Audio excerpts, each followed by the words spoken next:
শবে কদরের নামাজ কত রাকাত, নিয়ত কিভাবে করব, কি কি স্পেশাল আমল আছে? শবে কদরের ভাগ্য পরিবর্তনের জন্য স্পেশাল কিছু আমল বলুন। লাইলাতুল কদর বা শবে কদর যেটাকে আমরা বলি, এই লাইলাতুল কদরে দাঁড়িয়ে বেশি বেশি নফল নামাজ পড়বো আমরা, দীর্ঘ রুকু, দীর্ঘ সিজদা, দীর্ঘ কেরাতে, ধীরস্থিরতার সাথে, সৌন্দর্যের সাথে।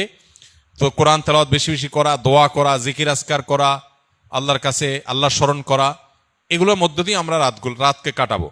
লাইলাতুল কদরে বিশেষ আমল বলতে একটা দোয়াই শুধু হাদিস দ্বারা আমরা জানতে পারি, সেটা হলো নবী করিম সাল্লাল্লাহু আলাইহি সাল্লাম মা আয়েশা রাদিয়াল্লাহু তাআলা আনহাকে শিখিয়েছেন যে লাইলাতুল কদর পেলে তিনি যেন এই দোয়া পড়েন, আল্লাহুম্মা ইন্নাকা আফুউন তুহিব্বুল আফওয়া ফা'ফু আন্নি। আল্লাহ আপনি ক্ষমাশীল, ক্ষমাশীলতাকে আপনি পছন্দ করেন, অতএব আমাকে ক্ষমা করুন। এই দোয়া আমরা বেশি বেশি পড়বো। এর বাইরে লাইলাতুল কদরের বা শবে কদরের আলাদা কোনো নামাজের ফরম্যাট নাই যে এত সংখ্যক রাকাত পড়তে হবে এবং প্রথম রাকাতে অমুক সূরার সাথে অমুক সূরা এতবার, দ্বিতীয় রাকাতে তমুক সূরা এতবার, এরকম কোনো বাধ্যবাধকতা নেই। যে কোনো সূরা দিয়ে অন্য যে কোনো সাধারণ নামাজের মতো করে আমরা লাইলাতুল কদরের নামাজ পড়তে পারি। আর এর জন্য আলাদা কোনো নিয়ত নেই যে নাওয়াইতু আন উসাল্লিয়া সালাত লাইলাতুল কদর বা লাইলাতুল কদর নামাজ পড়ছি, এরকম কোনো আলাদা নিয়ত দরকার নেই। আমি লাইলাতুল কদরে পড়ছি, আমার মাথায় আছে, এটুকুই নিয়ত ইনশাআল্লাহ যথেষ্ট হবে এবং সুন্দরভাবে সালাত আদায় করা, নামাজ পড়াটাই হলো গুরুত্বপূর্ণ। শবে কদরে ভাগ্য পরিবর্তনের জন্য স্পেশাল কিছু আমল বলুন। লাইলাতুল কদরে গুরুত্বপূর্ণ বিষয়গুলো ধার্য হয়। আল্লাহ তাআলা সূরা দুখানের একেবারে শুরুতে বলেছেন, ফিহা ইউফরাকু কুল্লু আমরিন হাকিম। লাইলাতুল কদরে সব গুরুত্বপূর্ণ বিষয়গুলোকে ধার্য করা হয়। এই জন্য লাইলাতুল কদরে গুরুত্বপূর্ণ বিষয় যেন আমার নসিবে আল্লাহ লেখেন, আল্লাহ যেন তাকদিরে ভালো কিছু দেন, আমরা আল্লাহর কাছে দোয়া করব এবং সেই সাথে তাকদিরে যেন ভালো কিছু হয় সেজন্য নেক আমল করবো ইনশাআল্লাহ। যে যত বেশি নেক আমল করবে এবং যে যত বেশি গুনাহ থেকে বেঁচে থাকবে, আল্লাহ তাআলা তার জন্য তত বেশি কল্যাণের ফয়সালা, ভালোর ফয়সালা করবেন। আমরা আল্লাহর কাছে দোয়া করব এবং নেক আমল করব, গুনাহ থেকে বেঁচে থাকবো। বাস এই ত্রিমুখী প্রচেষ্টায় আমাদের নসিবে ভালো কিছু আসবে। এর বাইরে আলাদা কিছু আমল আছে যেগুলো নিয়ে আমাদের স্বতন্ত্র একটা ভিডিও বোধহয় ইউটিউবে আছে, যে ভাগ্য সুপ্রসন্ন হবে যে সমস্ত আমলের ডিটেল সেখানে বলা আছে। যেমন কেউ যদি চায় তার রিজিক বাড়ুক, কেউ যদি চায় তার হায়াত বাড়ুক, তাহলে সে আত্মীয় স্বজনের সাথে সুসম্পর্ক বজায় রাখবে, রক্ত সম্পর্কীয় বন্ধনগুলো মজবুত করবে। কারণ বুখারী বর্ণিত হাদিসে নবী সাল্লাল্লাহু আলাইহি ওয়াসাল্লাম বলেছেন, মান সাল্লাহু আইয়ুবসাতা লাহু ফি রিজকিহি আও ইউনসা লাহু ফি আথারিহি ফালিয়াসিল রাহিমা। যে চায় তার রিজিক প্রশস্ত হোক, তার হায়াত বাড়ুক, বরকত হোক, তাহলে সে যেন তার রক্ত সম্পর্কীয় সম্পর্কগুলো বাড়ায়। ঠিক তেমনি ভাবে জীবনে বারাকা লাভের যে সমস্ত উপায়গুলো আছে, যে কোনো কাজ বিসমিল্লাহ দিয়ে শুরু করা, কুল্লু আমরিন যি বালিন লাম ইউবদা বিবিসমিল্লাহি ফাহুয়া আবতার আও আকতা আও কামা ওয়ারাদা ফিল হাদিস। কোনো গুরুত্বপূর্ণ কাজ আল্লাহর নাম নিয়ে শুরু করলে সেখানে বরকত হয়। অতএব আমার নসিবে ভালো কিছু হওয়ার জন্য এই আমার হাদিস বর্ণিত আমলগুলোকে আমরা ফলো করতে পারি। আর জেনারেলি কথা হলো নেক আমল বেশি করা, গুনাহ থেকে বেঁচে থাকা, আর নসিবে ভালো কিছু দেওয়ার জন্য আল্লাহর কাছে দোয়া করা। লা ইয়ারুদ্দুত তাকদীর ইল্লা দোয়া। কারণ তাকদীর এটা দোয়া দ্বারায় ক্ষেত্র বিশেষে পরিবর্তন হয়, হাদিস দ্বারা প্রমাণিত। এই জন্য গভীরভাবে আল্লাহর কাছে দোয়া মনোনিবেশ করতে হবে। রমজানের শেষ দশকের জন্য বিস্তারিত কিছু আমল বলুন। রমজানের শেষ দশকের বিশেষ আমল নবী করিম সাল্লাল্লাহু আলাইহি সাল্লামের জীবনী থেকে যেটা আমরা পাই, সেটা হলো যে আম্মা জান আয়েশা রাদিয়াল্লাহু তাআলা আনহা থেকে বর্ণিত, নবী করিম সাল্লাল্লাহু আলাইহি সাল্লাম রমজানের শেষ দশক যখন শুরু হতো তখন তিনি কি করতেন? কানান নবী সাল্লাল্লাহু আলাইহি সাল্লাম ইদা দাখালাল আশর, রমজানের শেষ দশক যখন শুরু হতো, আহইয়া লাইলা, নাম্বার 1, তিনি রাত জেগে ইবাদত করতেন। অনেক মুহাদ্দিসগণ, অনেক হাদিস বিশারদগণ বলেছেন এর অর্থ হলো রাতে তিনি ঘুমোতেন না শেষ দশক। আবার অনেক মুহাদ্দিসগণ বলেছেন কুমিল লাইলা ইল্লা কালিলার উপর আমল করে সামান্য ঘুমাতেন, বেশিরভাগ রাতে ইবাদত করতেন। তাহলে 1 নম্বর আমল হলো শেষ দশকের প্রতিটা রাত জেগে ইবাদত করা। নাম্বার 2, ওয়াইকাযা আহলাহ, নফল আমলের জন্য অন্য কোনো সময় পরিবারকে ডেকে তুলতেন না, কিন্তু রমজানের শেষ দশক পরিবারকে ঘুম থেকে ডেকে তুলতেন ইবাদতের জন্য। তার মানে পরিবারকে ইবাদতের জন্য উদ্বুদ্ধ করতে হবে।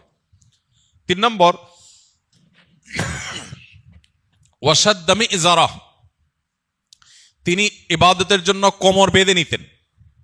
কোমর বেঁধে নেওয়ার একটা অর্থ করেছেন অনেক হাদিস বিশারদ, স্ত্রী সহবাস থেকে দূরে থাকতেন। আরবরা এরকম কোমর বেঁধে নেওয়া বলতে এরকম ইঙ্গিত করে থাকে।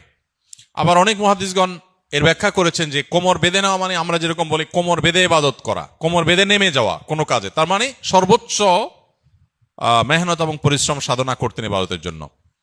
আর অন্য আরেকটি হাদিসে আসছে কানা ইয়াজতাহিদু ফীহি মা লা ইয়াজতাহিদু ফি গায়রি, নবীজি শেষ দশকে ইবাদতের জন্য এত বেশি পরিশ্রম করতেন, বছরে অন্য কোন সময় ইবাদতের জন্য এত পরিশ্রম করতেন না। অথচ আমরা শেষ দশকে বেশিরভাগ মানুষ হয় গ্রামের বাড়ি যাওয়ার নিয়ে ব্যস্ত, গ্রামের বাড়ি যাওয়ার পরে বিভিন্ন বাড়িতে বাড়িতে ঘোরার, গ্রামে গ্রামে ঘোরার নিয়ে ব্যস্ত, আর শহরে যারা আছে তারা কেনাকাটা, শপিং ইত্যাদিতে ব্যস্ত। তো এটা হলো আমাদের শেষ দশকের অভ্যাস, যেটা হাদিসের একেবারে বিপরীত।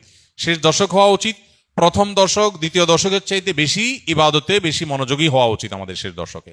আল্লাহ আমাদেরকে তৌফিক দান করুন। রমজানে নারীরা উচ্চ আওয়াজে কোরআন তেলাওয়াত করতে পারবেন কিনা? নারী হোক আর পুরুষ হোক কোরআনে কারিমের তেলাওয়াতের মধ্যে নীরবে তেলাওয়াত করতে পারেন, আবার কিছুটা মৃদু কণ্ঠের মৃদু আওয়াজে তেলাওয়াতও করতে পারেন।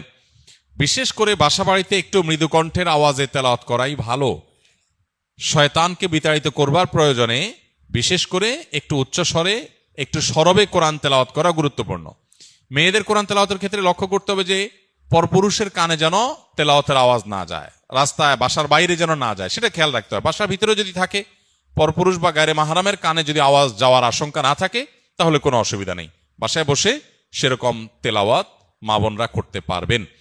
এবং সবসময় তাদের একেবারে নীরবেই করতে হবে এমন কোনো বাধ্যবাধকতা নাই, বরং কিছুটা সরবে করতে পারেন। বিশেষ করে পরিবারের অন্যান্য সদস্যদেরকে কোরআন তেলাওয়াতে উদ্বুদ্ধ করার জন্য যদি একটু আওয়াজ দিয়ে পড়েন তাতে কোনো অসুবিধা নাই, বরং অনেক ক্ষেত্রে এটা ভালো সন্তানদেরকে অভ্যস্ত করার জন্য। এবং বিশেষ করে আজকাল তো একটু সরবে আওয়াজ কোরআন তেলাওয়াত এটা বাসাবাড়ি থেকে আমাদের বিভিন্ন জায়গা থেকে এটা উঠে গেছে, এটা করা দরকার। হ্যাঁ, মসজিদে যখন আপনি তেলাওয়াত করবেন বা এমন জায়গায় তেলাওয়াত করবেন যেখানে আরো অনেক মানুষ আছে, সেখানে জোরে তেলাওয়াত করলে অন্যদের ডিস্টার্ব হবে, সেখানে অন্যের ডিস্টার্ব যেন না হয় সেভাবে আপনাকে তেলাওয়াত করতে হবে। নবী করিম সাল্লাল্লাহু আলাইহি ওয়াসাল্লাম মসজিদে নববীতে এক ব্যক্তিকে উচ্চস্বরে কোরআন তেলাওয়াত করতে শুনে বলেছেন যে তুমি যাকে শোনাতে চাচ্ছ তিনি বধির নন, অর্থাৎ তোমার আওয়াজ যেন অন্য কারোর কষ্টের কারণ, ডিস্টার্বের কারণ না হয়। এটা আমাদের খেয়াল রাখতে হবে ইনশাআল্লাহ তাআলা। আমি 12 ঘন্টা কাজ করি, রোজা রেখে নামাজ না পড়লে কি রোজা হবে? রোজা রেখে নামাজ যদি কেউ না পড়ে তাহলে এটা হলো লুঙ্গি খুলে পাগড়ি পরার মতো। অর্থাৎ রোজার গুরুত্বের চাইতে নামাজের গুরুত্ব বেশি না কম? বেশি। এখন আপনি রোজা রাখছেন কিন্তু নামাজ পড়েন নাই, তাহলে আপনি পাগড়ি পরছেন কিন্তু লুঙ্গি পরেন নাই, তাহলে পাগড়ি পরছেন, পাগড়ি পরার সওয়াব পাবেন, কিন্তু তার চাইতে লুঙ্গি না পরার গুনাহ ভয়ঙ্কর। তো এই জন্য রোজা রাখছেন, রোজার সওয়াব পাবেন, কিন্তু নামাজ পড়েন নাই, তার জন্য গুনাহ হবে তার চাইতে অনেক বেশি। এজন্য রোজা রাখা উচিত, আবার নামাজও পড়া উচিত। রোজা রাখা যতটা উচিত নামাজ তার চেয়ে বেশি পড়া, নামাজ পড়া আরো বেশি উচিত বা বেশি কর্তব্য। অতএব এই গুরুত্বটা আমাদের বুঝতে হবে এবং বোঝার চেষ্টা করতে হবে। আল্লাহ আমাদেরকে তৌফিক দান করুন।